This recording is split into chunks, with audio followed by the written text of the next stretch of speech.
Buenos días, muy buenos días. Otra vez aquí con ustedes, hoy miércoles 27 de abril del año 2022. Gracias, mil gracias por acompañarnos. Hoy se conmemora un aniversario más de la creación del Instituto Agrario Dominicano, que marca el inicio de los procesos de reforma agraria que marcaron las décadas de los 60 y los 70 fundamentalmente.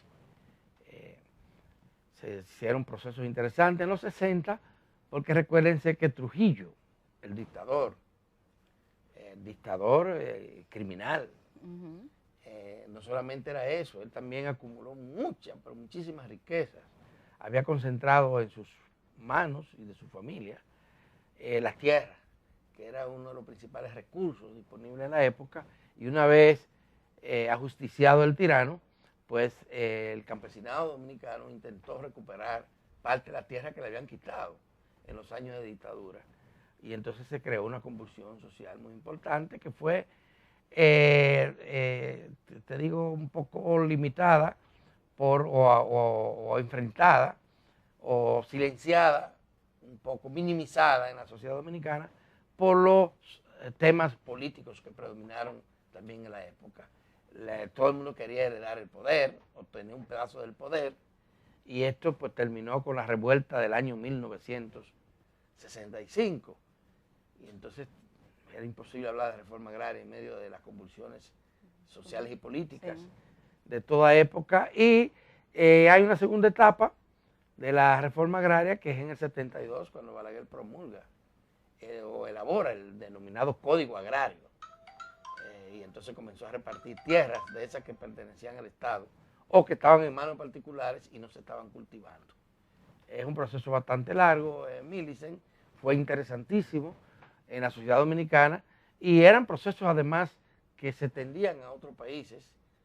Coincidía la necesidad de hacer una redistribución de la tierra y además de mejorar la producción aquí en República Dominicana con la política de los Estados Unidos elaborada en Uruguay, en Uruguay, sí, en Punta del Este, que le llamaron Alianza para el Progreso, para evitar que otra Cuba surgiera en América. Bueno, vamos a ver, hoy los retos permanecen en alguna medida. A mí me preocupa mucho cuando se habla de este tema, lo que está pasando con los campesinos de Barahona. Recuerdas que inclusive hicieron un campamento porque tienen una denuncia acerca de cómo tierras que son usadas para la producción agrícola, inclusive algunas tareas pequeñas para sobre todo agricultura de consumo familiar, se ve amenazado por justamente una intención que en alguna medida ha sido avalada por algunos incumbentes pasados del IAD de despojarle de esas tierras y entonces que pasen también a las manos del consorcio azucarero de esa zona, Alberto. Yo creo que es una situación que humanamente es muy lamentable y creo que a propósito de esta fecha es importante reflexionar acerca de situaciones como esa y recordar ese estribillo de ese poema que dice: los campesinos no tienen tierra. De Pedro Mir. Exactamente. Así es. Bueno, esta es una efeméride que se conmemoraba yo imagino por toda parte, ¿verdad? Por todas partes, pero ya eso se olvidó. Sí. Fíjate, estuvimos llamando ayer al director del Instituto Agrario Dominicano y a su relacionador público para que viniera hoy para hablar de ese tema. El hombre no quiere nada. Lo hemos invitado en otras ocasiones y eso indica cómo es que anda esto. Claro. Ahora, ¿verdad? Muy y además un tema ya en desuso, porque sí. lo que está ocurriendo ahora es una contrarreforma agraria. O sea, se vuelve a concentrar la tierra en pocas manos.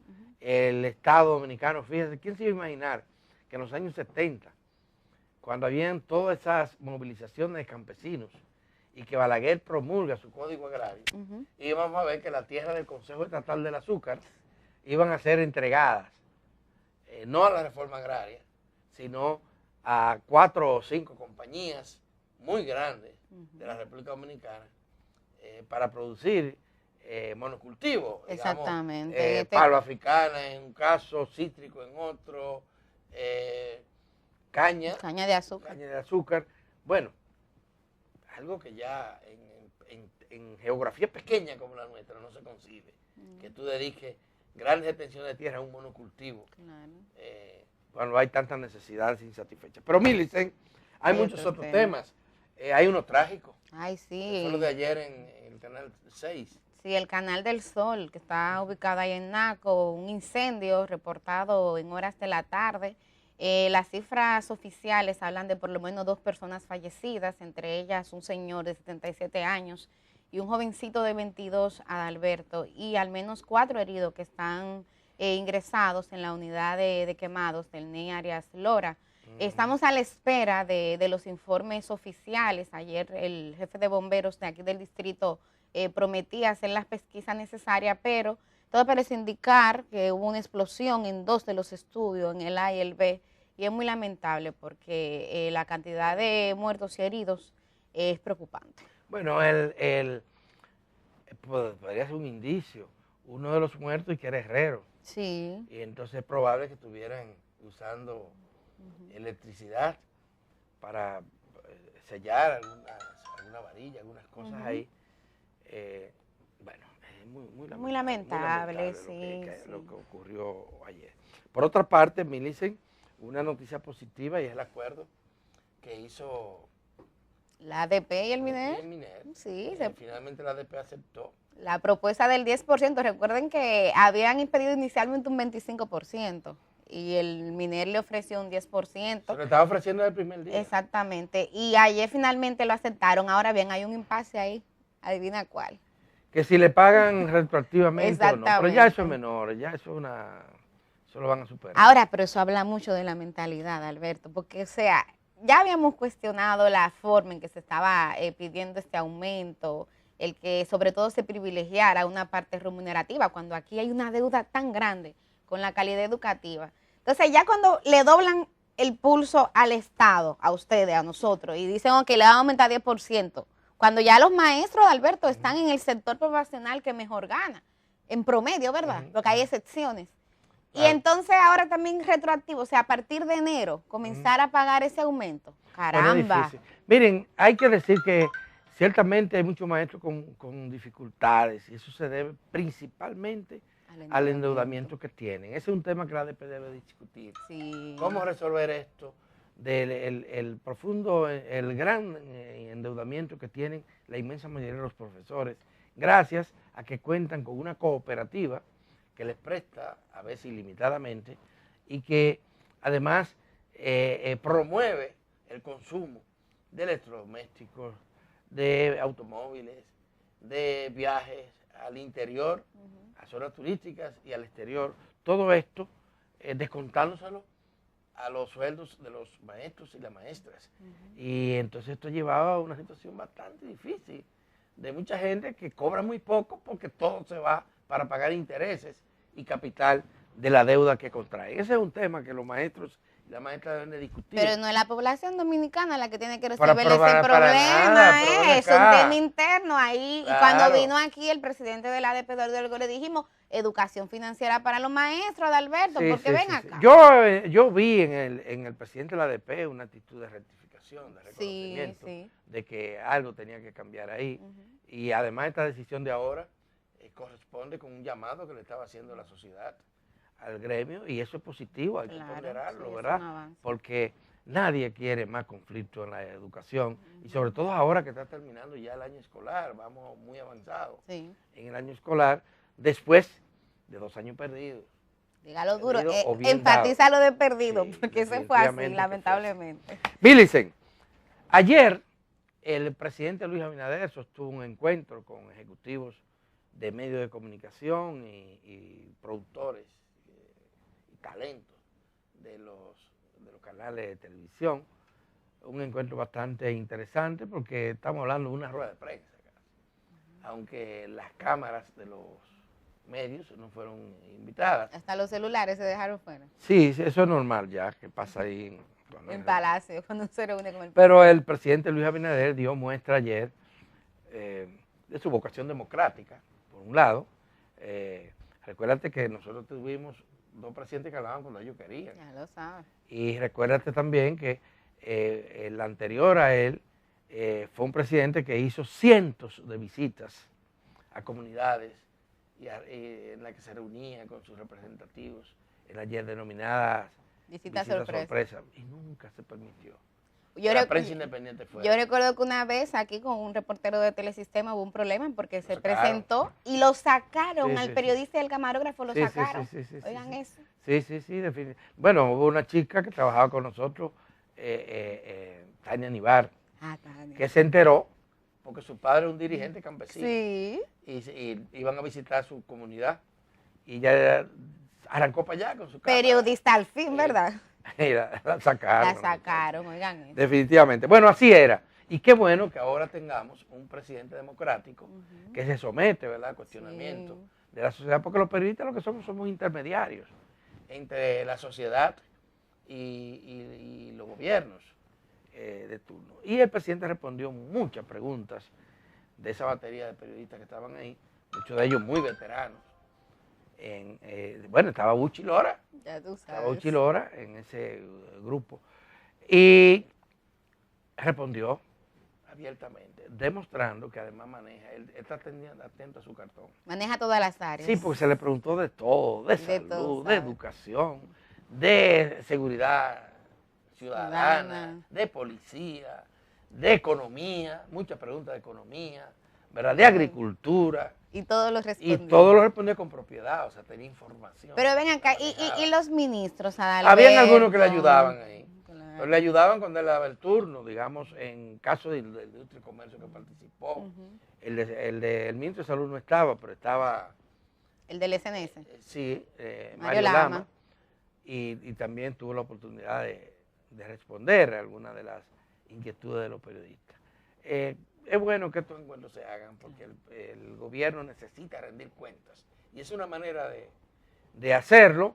El presidente revela también cómo se producen algunas negociaciones tan difíciles con temas como, por ejemplo, de las importaciones, que tú sabes que se aprobó ayer también lo de tasa cero. Sí. Y él dice, usted me está ahora, ¿cómo vamos a manejar esto? Pero el gobierno está dispuesto a hacerlo con la mayor transparencia posible y la mayor justicia en el caso de que sea necesario. Así debe importar, porque dice entonces hay un conflicto en que los importadores tradicionales, los comerciantes, quieren ser ellos los que tengan autoridad, permiso para importar, pero los productores dicen, para que no nos engañen,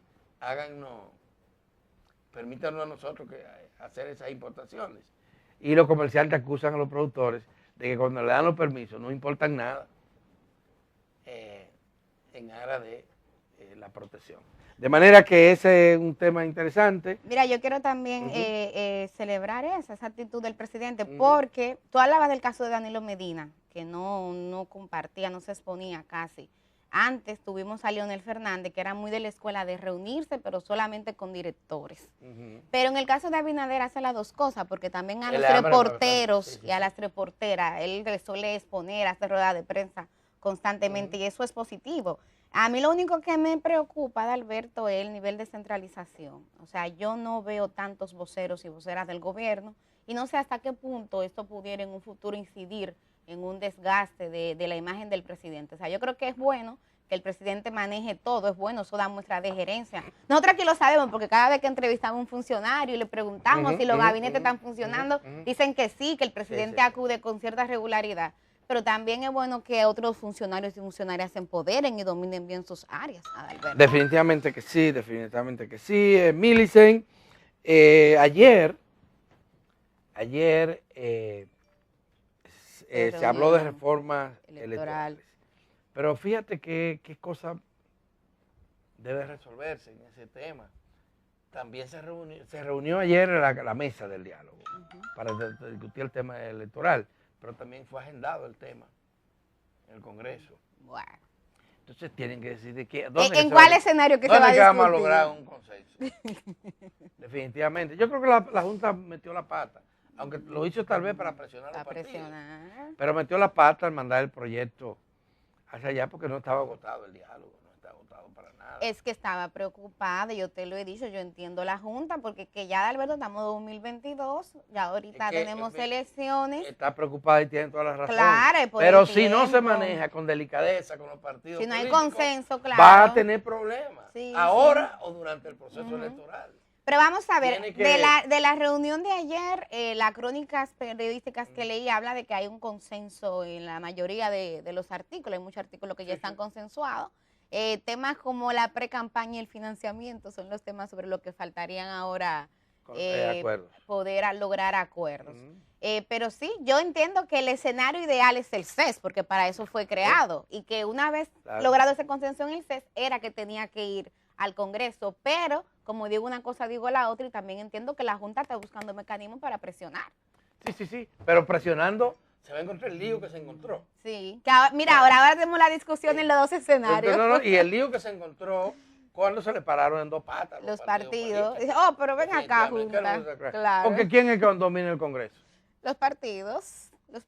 Y sobre todo en la Cámara de Diputados, donde ahí están todas las fuerzas representadas. Y en el Senado, están los tres grandes. Pero que en el Senado hay una mayoría. Pero hay tres partidos. Sí. Y recuérdate que... La Junta Independiente. Sí. Así es. Bueno, eso es lo que ha ocurrido. Tenemos que pausar. Milicen, hoy hay una entrevista muy buena. Sí. Está Hugo Veras en su calidad de director ejecutivo del Gabinete de Transporte. Tenemos muchos temas que hablar con él. Y luego, como hoy es miércoles, entonces viene Altagracita Paulino, presidenta de UNPECO, con quien siempre damos seguimiento a temas que a ustedes les interesan relacionados a los precios y a los consumidores y consumidoras. No se vayan lejos, volvemos inmediatamente.